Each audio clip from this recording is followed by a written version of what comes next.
नमस्कार दर्शकों। दुनिया की राजनीति एक बार फिर करवट ले रही है। अमेरिका और यूरोप, जो दशकों से वैश्विक राजनीति और व्यापार पर राज कर रहे थे, अब अपने पुराने हथियार सैंक्शन और टैरिफ का इस्तेमाल कर रहे हैं। लेकिन इस बार कहानी कुछ अलग है। डोनाल्ड ट्रंप ने भारत पर 50% टैरिफ का झटका दिया है, और यह झटका न केवल भारत को चोट पहुंचाता है, बल्कि एक नए वैश्विक समीकरण की ओर भी इशारा करता है। सवाल यह है, क्या इस कदम से रूस भारत चीन की दोस्ती और मजबूत होगी? क्या नेटो और यूरोप की पकड़ अब ढीली पड़ने वाली है? और इस पूरी तस्वीर में भारत के प्रधानमंत्री नरेंद्र मोदी की क्या भूमिका है? आज हम आपको ले चलेंगे एक लंबी यात्रा पर, इतिहास से वर्तमान तक और भविष्य की उस राजनीति तक जो पूरी दुनिया का नक्शा बदल सकती है। अमेरिका यूरोप का एजेंडा, सैंक्शन और टैरिफ का खेल। दर्शकों, पश्चिमी देशों की राजनीति को अगर एक शब्द में परिभाषित करना हो तो वह है डोमिनेशन पूर्णविराम। यानी उनकी कोशिश हमेशा से रही है कि दुनिया उनके बनाए नियमों पर चले। 1945 के बाद अमेरिका ने डॉलर को दुनिया की प्रमुख मुद्रा बनाया। यूरोप ने नेटो और यूरोपीय यूनियन के जरिए सैन्य और आर्थिक ताकत जुटाई। जो देश उनकी लाइन में चलते रहे उन्हें सहूलियतें दी गईं, और जो देश विरोध में खड़े हुए उन पर लगाए गए सैंक्शन और टैरिफ। उदाहरण पर 2014 से लेकर अब तक लगातार कठोर आर्थिक प्रतिबंध। चीन पर ट्रंप प्रशासन ने ट्रेड वॉर छेड़ दिया। ईरान और वेनेजुएला जैसे देशों को आर्थिक रूप से तोड़ दिया गया, और अब भारत को भी 50% टैरिफ की मार झेलनी पड़ रही है। यानी अमेरिका और यूरोप एक ही हथियार बार बार इस्तेमाल करते हैं। लेकिन सवाल है, क्या अब ये हथियार काम कर रहा है या उल्टा असर दिखा रहा है? भारत पर 50% टैरिफ का असर। ट्रंप का यह 50% टैरिफ भारत के लिए सिर्फ एक कागजी ऐलान नहीं, बल्कि वास्तविक चुनौतियां लेकर आया है।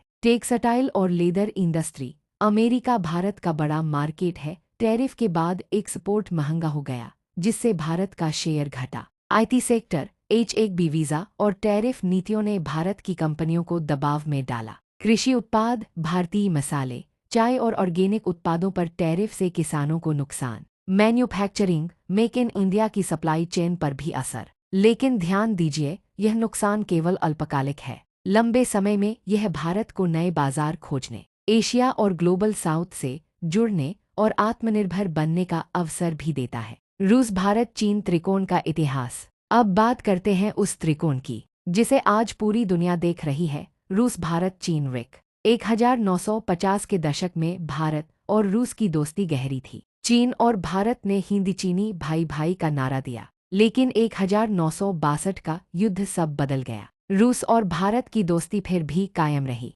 लेकिन चीन और भारत में तनाव बढ़ता गया। 1990 के बाद जब सोवियत संघ टूटा तो रूस को नए सहयोगियों की तलाश थी। भारत ने आर्थिक सुधारों के जरिए अपनी स्थिति मजबूत की, और चीन ने बनना शुरू किया फैक्ट्री ऑफ द वर्ल्ड। फिर ब्रिक्स, SCO और कई अंतर्राष्ट्रीय मंचों ने इन तीनों को करीब लाया। आज स्थिति यह है कि यह त्रिकोण पश्चिमी देशों के लिए सबसे बड़ी चिंता बन चुका है। चीन अमेरिका ट्रेड वॉर। दर्शकों, अमेरिका और चीन के बीच चल रहा ट्रेड वॉर इस पूरी कहानी की रीढ़ है। अमेरिका को डर है कि चीन उसकी आर्थिक और तकनीकी ताकत को पीछे छोड़ देगा। इसी डर से ट्रंप ने चीन पर टैरिफ लगाए, लेकिन चीन ने पलटवार किया और एशियाई देशों से रिश्ते मजबूत किए। भारत यहाँ एक संतुलनकारी शक्ति है। भारत न तो चीन का अंधा समर्थक है और न ही अमेरिका का पूरी तरह साथी। लेकिन अब ट्रंप का 50% टैरिफ भारत को भी सोचने पर मजबूर करता है, क्या अमेरिका भरोसेमंद है? रूस बनाम पश्चिम। रूस की कहानी अलग है। 2014 में क्रीमिया को लेकर पश्चिम ने रूस पर सैंक्शन लगाए। 2022 में यूक्रेन युद्ध ने यह टकराव और भी गहरा कर दिया। लेकिन रूस टूटने की बजाय और मजबूत हुआ। उसने भारत और चीन को अपना प्रमुख ग्राहक बनाया। भारत को सस्ता तेल दिया, जिससे भारत की अर्थव्यवस्था को राहत मिली। चीन के साथ मिलकर डॉलर के विकल्प तलाशने शुरू किए। यानी रूस ने पश्चिमी दबाव को एक अवसर बना लिया।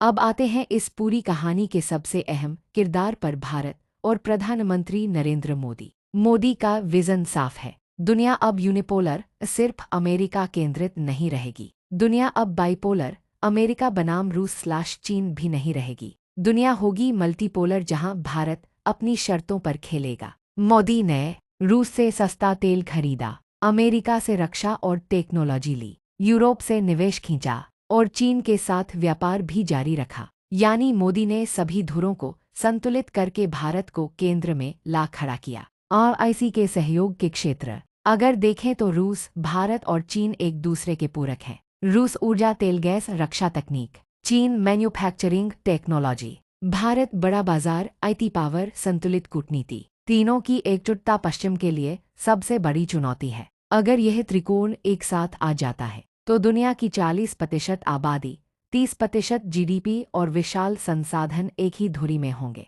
नेटो और यूरोप की चिंता अगर RIC गठबंधन मजबूत होता है तो नेटो और यूरोप पर सीधा असर पड़ेगा। यूरोप का एनर्जी कंट्रोल खत्म होगा, अमेरिका की सैन्यार्थिक नीतियां कमजोर होंगी, डॉलर का दबदबा टूट सकता है, ग्लोबल साउथ में पश्चिम का प्रभाव घटेगा। यानी यह सिर्फ एक आर्थिक टकराव नहीं बल्कि वैश्विक सत्ता का बदलाव है। भारत का दुविधा, लेकिन दर्शकों, भारत की स्थिति उतनी आसान भी नहीं है। चीन के साथ सीमा विवाद, डोकलाम, लद्दाख अभी भी जिंदा है। अमेरिका के साथ क्वाड और रक्षा सहयोग जारी है। रूस के साथ दशकों पुराने रक्षा संबंध हैं। भारत को संतुलन साधना होगा, यानी भारत न तो चीन का पूरी तरह साथी बन सकता है, न ही अमेरिका का गुलाम। भारत को अपनी स्वतंत्र भूमिका निभानी होगी। मोदी की रणनीति है। मोदी की रणनीति अब तक सफल रही है। सभी महाशक्तियों से रिश्ते बनाए रखना, दबाव के बावजूद राष्ट्रीय हित को प्राथमिकता देना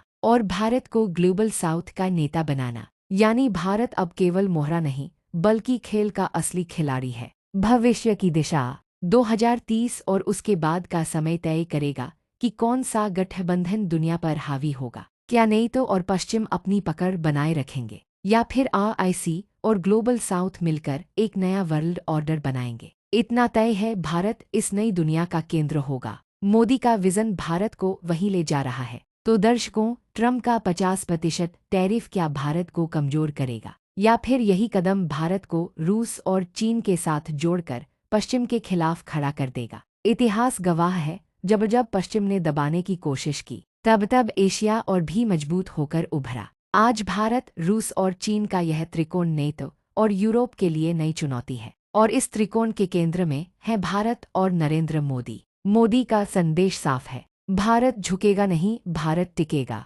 दुनिया बदल रही है और इस बदलती दुनिया में भारत अब सिर्फ दर्शक नहीं बल्कि निर्देशक बन चुका है।